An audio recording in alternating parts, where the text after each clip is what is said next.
Hi, I'm Sarah from Graco. I'm going to show you how to install your SlimFit3 LX 3-in-1 car seat featuring anti-rebound bar in rear-facing mode using UAS. To get started, attach the anti-rebound bar at the front of the car seat. This must be used in rear-facing mode.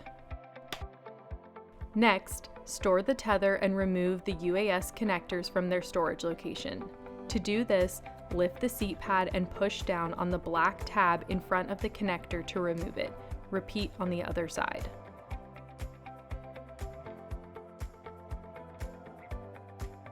Then, route the UAS connectors through the rear-facing belt path marked with a blue label. If the buckle is in the middle or innermost position, then route the belt in front of it. If the buckle is in the front position, then route the belt behind it.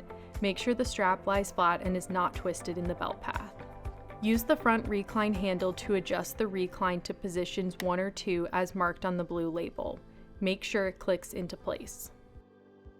Place the car seat rear facing in your vehicle. Make sure the base of the car seat is flat on the vehicle seat and at least 80% of the base is on the vehicle seat. Now, check the level indicator to ensure the ball is completely within the blue zone. If it's not, adjust the recline.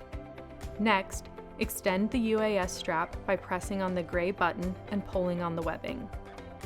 Now you can attach the UAS connector to the anchors in your vehicle on each side. Next, pull the strap to tighten. Push firmly in the center of the seat and pull on the strap. You can also pull the free end of the strap through the belt path to help tighten if needed. Test for tightness. Place your hands at the rear-facing belt path and move the seat side to side and front to back. It should not move more than 1 inch.